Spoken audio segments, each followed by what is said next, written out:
What's up, everybody? Welcome into another episode of the Celtics Talk podcast. And yes, my dog is hanging out outside with me. Tomase, I'm just going to tell you, I couldn't be inside anymore. You know what it's like on these trade deadline days or when there's a big story going down.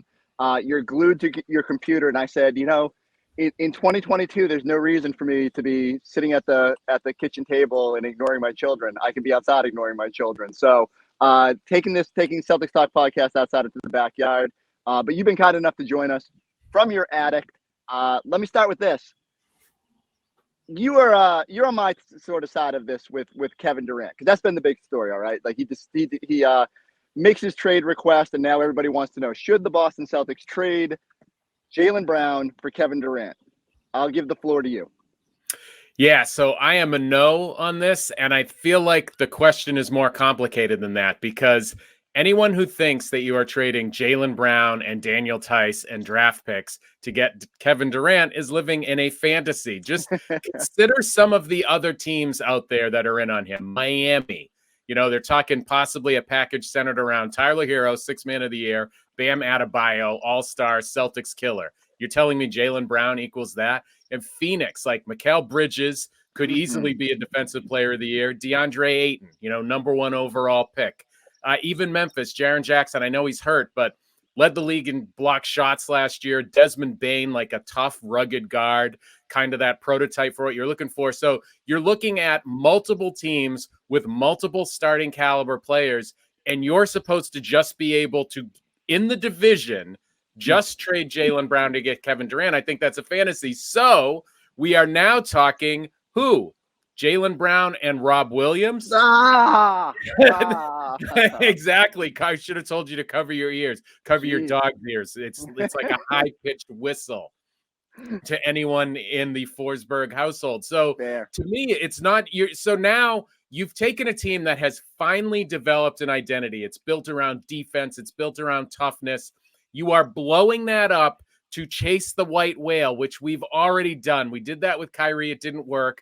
I understand Durant's a better player. I can talk for another 20 minutes, but I'll stop. I'll just say 34 years old, 3 injuries, 1 major the last 3 years. I don't know why people are just assuming that the Kevin Durant of 34, 35, 36 is going to be the guy who is winning titles in Golden State. Like, I'll say, like, as I listen to Scal and everybody else who's made the pitch, I get the idea, right? Like, you don't get the opportunity to go get one of the greatest players in NBA history very often. And the Celtics, heck, a couple years ago, took their little contingent down to the Hamptons and tried very hard to make that happen. Danny Ainge put on his KD shoes. Kelly Olynyk drew on a tie-dye T-shirt. And now they went trying to get him. But this is a different circumstance. He's now 34 years old. He's had some major injuries, including the Achilles. And I do worry that my biggest fear in all of this is that you splurge, you give up what could be a lengthy window. And I get it. Nothing is guaranteed in the NBA. There's no guarantee Jaylen Brown and Jayson Tatum are here forever. But if you bring in Kevin Durant and it doesn't work, if Jayson Tatum, God forbid, got hurt, if Durant got hurt, you know, all of a sudden you sacrificed a good window for the hopes of very, like, 1 or 2 seasons, in my mind, of surefire championship contention. And I think that's where I have a trouble with it. I also think I find myself, I'm probably lower on the Jaylen Brown appreciation list than most, but even I look at it and say, that's a 25-year all-star who keeps getting better every year, and you want to deal him for, again, a little bit of a roll of the dice. The other complication I've started thinking about, how do we think Jayson Tatum would feel about this? Goes from being the surefire superstar in all of this to all of a sudden being the, you know, supporting cast. And I know he loves Kevin Durant and enjoyed their time at Team USA. That's a whole nother thing, to be doing an Olympic thing and learning from him, and then to have him here and not have that full spotlight anymore. So I just come away, there's too many things I'm leery about. And that's before we even get to, just as you said, which I don't think is what people are taking into consideration.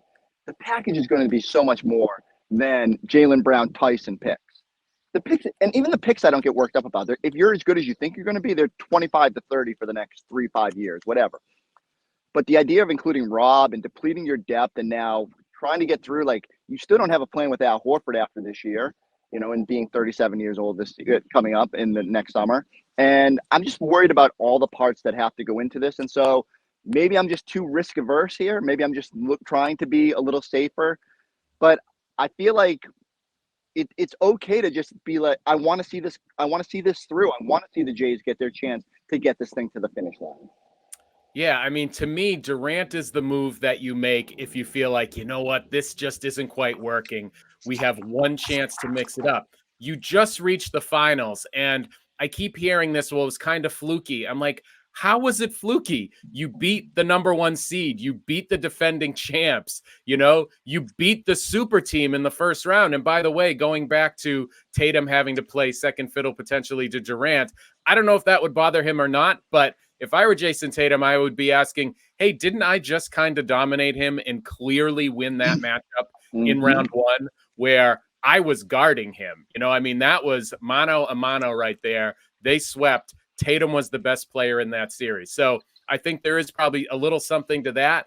But I just go back to, I don't feel like this Celtics team needs to take that kind of risk, because the risk with Durant, which we haven't even talked about, he is completely skating on all the dysfunction in I was going to say New Jersey, in Brooklyn. And we all blame Kyrie. And listen, I think we're right about that. It is mostly Kyrie's fault. But Kevin Durant, I mean, if you're the leader, why couldn't you make it work? Why are you looking to jump ship? And, if you wanted to say Kyrie's out, build the team around me, fine. But it's the exact opposite. It seems like, from what we're reading, he feels like the Nets mistreated Kyrie. What does that say about his judgment? I don't know that I want that guy being at the center of my team. And furthermore, somebody brought this point up earlier. Is Durant ever happy? He wasn't happy in Golden State, where he had a super team. He wasn't happy in New Jersey. I keep saying New Jersey, in Brooklyn. I love it. Team that he built, and I keep calling the Guardians the Indians. I will get over that someday. He wasn't happy with the super team that he built. He has not always had the nicest things to say about Boston, understandably, trying to have Kyrie's back, have his teammates back. But what's to say he doesn't come here and get restless in a year? And now you've blown it all up for what? I just think it's too much risk for a team that was not only 2 wins away from the title, but 5 minutes away from taking a 3-1 lead. And then that series is probably over. I just don't see why you're blowing all that up. Yeah, I just can't echo it enough. And I think what I want to do here is I want to transition a little bit. The one thing I keep coming away with, and I think you're like, I could go over each of your points, and I think they're 100% correct. I think the one I really love is that Kyrie gets a lot of that grief, and Kevin Durant likewise. It's just two players that can't seem to be happy, and I don't get it, because they have so much. And I think there is a certain level of juxtaposition when we have Jaylen Brown, who is out there, grinding and like using everything as motivation, versus the guy who's forever on Twitter and hosting a boardroom podcast. And I don't know, it just seems like two very different mindsets. And that's not to take anything away. Everyone says Kevin Durant works really hard, is the hardest guy in the gym, and that's part of the reason you love him and what he could teach Tatum. I just don't love the idea overall. And so the way I'll shift gears here is, I think the Durant opportunity is intriguing for Boston in this terms. They should want to be a facilitator in whatever happens. So let's say that Phoenix is ultimately Kevin Durant's desire, that he wants to be there. Now, the Suns can offer a package, as you noted, starting with DeAndre Ayton and Mikal Bridges. And that is quite the baseline, like a defensive-minded group that, I was talking to one of our bosses, Kevin Miller, last night. Like, all of a sudden, Brooklyn gets intriguing even with Ben Simmons, and who knows what happens, how he plays. But defensively, they are an intriguing team if they have those three. But here's the difficulty. In order to take on Ayton, it's got to be a sign-and trade. There's this thing called base year compensation that muddies things up. Essentially, Brooklyn would have to trim some salary before bringing those players in. And that's where the Celtics could pounce. They say, hey, we have this traded player exception. Give us Seth Curry. Or, we take pieces from Phoenix in the package they send out. So whether it's Jay Crowder or Cam Johnson or whoever it might be, the Celtics can sort of pounce. And not only do you deliver Kevin Durant to the Western Conference, you're making your own team better. So I think there's ways here to use the Durant situation beyond, just sacrificing your future to bring him in. Yeah, I mean, I'll give you a perfect example. Go back to the Harden trade, the Harden trade that helped Durant build his super team. What did Cleveland do? They facilitated. They got Jared Allen. Jared Allen ends up being an all-star. Jared Allen ends up being exactly the piece that Brooklyn lacked. They went in on DeAndre Jordan because he was buddies with the big stars on that team. But it's like the satellite player in that deal ended up maybe being the most impactful. And so if you're the Celtics and you can pry away somebody like that, I'm all for that. We saw Danny help facilitate deals before, LeBron, right? And so if Brad Stevens wants to follow in those footsteps and say, sure, Nets, I'll help you out, and you get something out of it, I have no problem with that at all. The most famous example of a traded player exception becoming something of super useful is Paul Pierce trade exception, generated ironically in the Brooklyn trade that sent KG and Pierce down there. Essentially snowballed in, as you pointed out, with the LeBron trade into Isaiah Thomas, and the Celtics certainly maximized that from there. And so I think it's a great point. If you can be just get yourself in, if you get the piece you need without having to give up anything versus having to sacrifice and take on that risk, I think it puts the Celtics in a great spot. I do want to get to some of these names that have been raised, and we have producer John Henry on standby because I don't have Twitter up in front of me, and I live in fear that as we record this at 11:17 on Friday morning, that news will come down. Well, you're welcome, Celtics fans. I called it. I said if we started a podcast, they were going to be spurred into action. Spurred is a great word, right? Because acquiring Danilo Gallinari after he gets waived by the Spurs. So I'm a writer. So quick reaction here. And then we'll get back to my conversation with Tomase about Celtics filling out this roster and the whole Kevin Durant saga. But my initial reaction here is, okay, the Celtics get size and they get shooting by adding Danilo Gallinari on a 2-year deal worth the full value of the taxpayer mid-level. Slightly concerned about the value of the deal. I think they paid a high premium to get him in there, but if that is the cost of acquiring a player that you feel can actually be in your rotation, then the Celtics were comfortable going to that number. It is reported that at the second year is a player option. So if Gallinari comes in, has a big year, he can test free agency next year, maybe try to bump up that number. It could be a short relationship with the Celtics. But again, if you're Boston and knowing that Al's coming off the books next season, while you're not on any pathway to cap space, at least you'd have some options about adding salary and not bringing the hard cap into play and that sort of thing. So maybe some flexibility longer term as you figure out what comes next at that 4 position. More importantly, so what do they get right now with Gallinari? You guys know, 6'10" shooter. He's shot over 40% on threes the last 4 seasons, over 38% for his career. That's about all you're going to get, right? Like, he's a good ball mover. He can, if he doesn't have an open look, he's going to keep that thing going. He doesn't turn the ball over at a high rate. He can rebound given his size, but you're not going to get a whole lot more than what comes as advertised here. And that's the great 3-point shooting. I am curious to see. His numbers dipped a little bit last year. He was good from the corner, but not a high percentage of his attempts. Non-corner threes, he dipped down to about, I think, 35%, when he'd been up over 40 in recent seasons. I think having Jayson Tatum and Jaylen Brown on the floor and a rim runner like Rob will create opportunities, not unlike what Atlanta's offense was capable of doing. But I think there's just a higher level when there's attention being paid to 2 superstars that if Gallinari is out there, say spelling Al Horford, there's a chance for him to thrive in that role. I think he'll also help bring down minutes for Jayson, Jaylen, and Al and Rob. Like, you can put him at the 4 or the 5 and probably get away with it, or try to put him out there with another center and leave him at that 4 position, which is his natural spot. But he can eat wing minutes and help drive down that total. The negative, obviously not a high level defender, and that's been Boston's identity. So a little bit of a departure here. Everything they've done over the last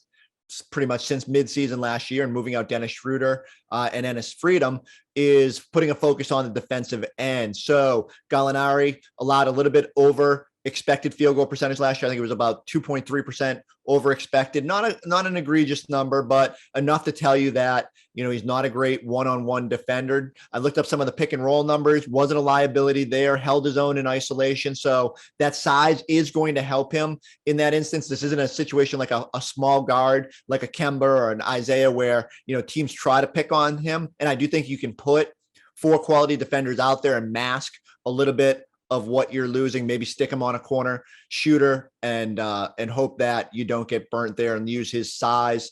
So my big question though is it sustainable in the postseason? We saw instances this past postseason where Al Horford switching on Steph Curry and has to defend up to the 3-point line.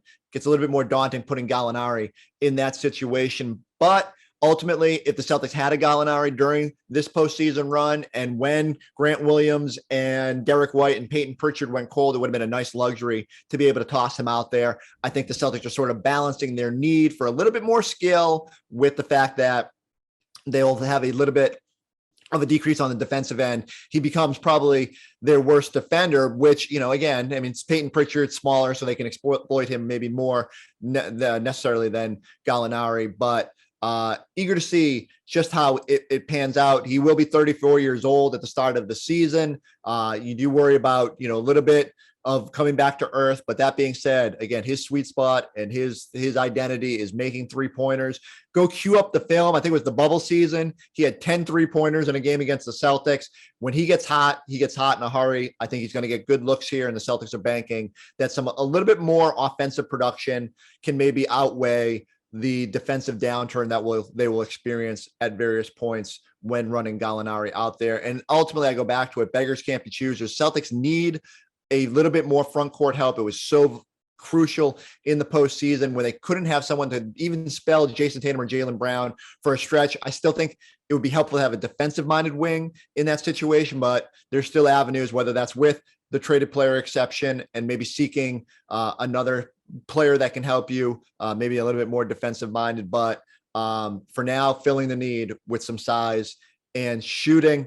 All right, the Celtics are still making moves. I like it's 11:58 now, and I'm still worried that the Thomas Bryant deal could come down, which maybe is a little less likely now that they have some size in house. But they do need a third big man, maybe to give them some options with Daniel Theis down the road based on his bloated salary number. But let's get back to the conversation with Tomase about Thomas Bryant, and when we'll circle back with a little more on Kevin Durant and Jaylen Brown. The other name out there is Thomas Bryant, who is allegedly deciding between the Lakers and the Celtics. It was great. Chris Haynes, I think, phrased it as mulling over offers from 2 contenders, and Celtics fans had a field day wondering if the Lakers were truly contenders. But oft-injured big man, Tomase, am I crazy to be a little bit worried that the last thing you need with 37-year-old or 36-year-old Al Horford and Rob Williams out there is another guy who can't stay on the floor? No, not at all. I mean, the one thing that jumps out about Brian, I said, was it 88% free throw shooter? Is that accurate? I saw that quoted online. I probably should have double checked that before I cited it. But if that's the case, I'm a big believer in, if you have a good free throw percentage, then you can basically learn to shoot from anywhere on the court. You see that time and again once you get up to that 80% number. So I guess I want to go back to Gallinari real quick for a second. So here's the thing. The Celtics are in a position now where they sign guys with the postseason in mind. It's not about the regular season. Gallinari, I have no doubt he could play all season. But does he get the Duncan Robinson treatment in the playoffs when it's like, you know what, he's just a step slow? We need to be able to switch everything. He's just getting picked apart. We saw this with Peyton Pritchard. And you just wonder, yeah, he has size, but if he can't move, I mean, the Celtics big men, think about what Al Horford is asked to do. He was checking Steph Curry for half the playoff. Like, is Gallinari going to do that for any length of time? And so if I'm Brad Stevens, any player that I am looking to bring in, you have the luxury of saying, what can he do in the finals? Because that's the kind of team you are. I don't know that Gallinari necessarily gets off the bench the way the Celtics play. Yeah, and I think that has to go in with everybody, right? There are guys you're going to sign that are going to be regular season players, and that's the way I look at Thomas Bryant. I probably prefer more of a Robin Lopez type. Can you get Robin Lopez at the minimum? It might depend on how the rest of the market plays out, but certainly those are third-string centers who cost you way less than right now what Daniel Theis is on your books. You got to still move Theis, and maybe that cost you an asset to get off his money. But whatever, you got him last year. He was the emergency backup that you felt like you needed. You got off Schroeder in that move. So I do think, I don't see the third center. I don't worry too much about it. It's more, can they spell? Can they give you 10 minutes in a regular season game so that Al Horford can stay upright more in the playoffs, so that Rob doesn't have to play 35 minutes a night in the regular season and just be serviceable. Can go out there and joust with Embiid if they need to. I think they need a little bit more heft on that back line. So whether it's Thomas Bryant, Robin Lopez, whoever comes up, I'm okay with that.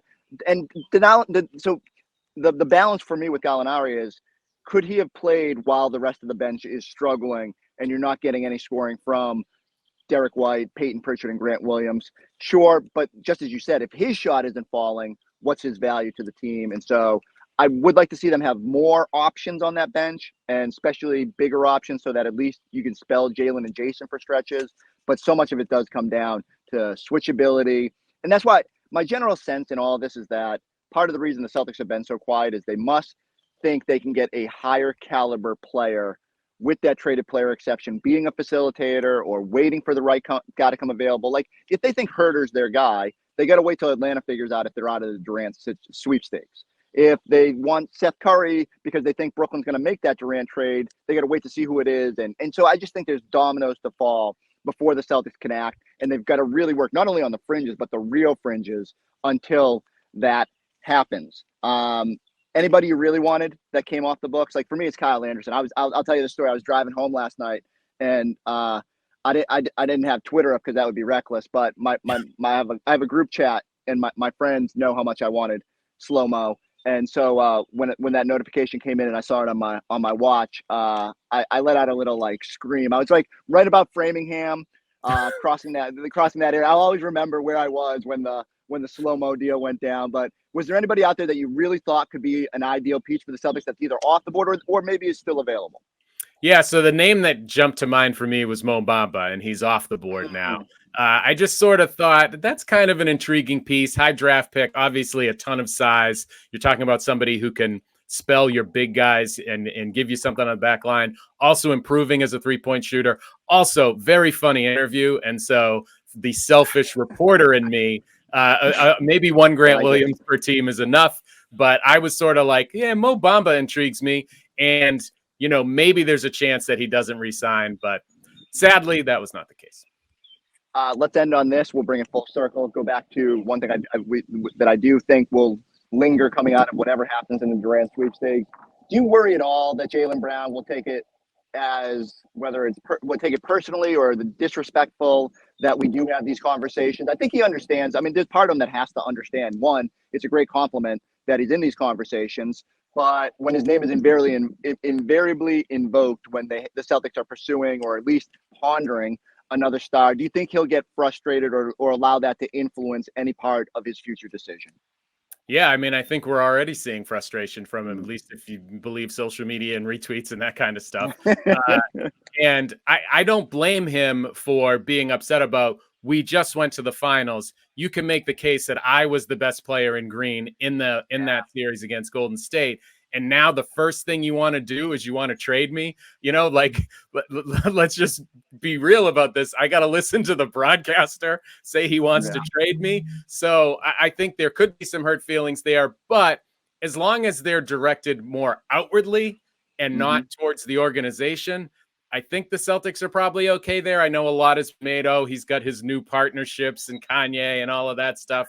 I mean, I guess we'll see what that turns into in a couple of years. But for right now, as long as the Celtics don't actually trade him, I think there's enough time to smooth over any hurt feelings.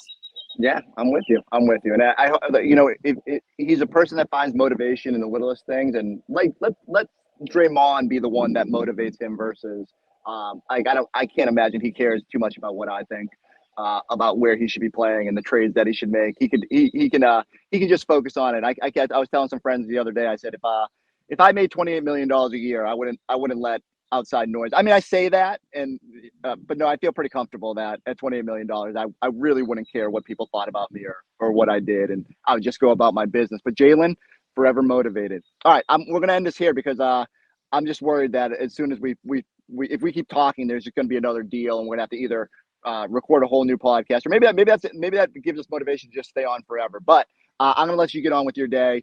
Thank you for joining me on the Jaylen Brown, protect Jaylen Brown at all costs bandwagon. I've spent the first part of this offseason defending the Marcus Smart front. Now I've moved on to Jaylen Brown. And please just remember, if the Celtics do make a trade and they trade Rob Williams, I'll send you my address and phone number so you can send immediate medical attention. Sounds good. And also, you'll have your letter of resignation drafted as well. Yes, thank you. I appreciate it. I'll be whatever team Rob Williams eventually ends up on, I will go cover for them. Hopefully there's an NBC Sports affiliate in that market. Until then, everybody go like, subscribe, check us out on the YouTube page. We could be back here in like a half hour. I might make Tomase go back into his attic and talk about something new. But we'll catch you next time on the Celtics Talk Podcast.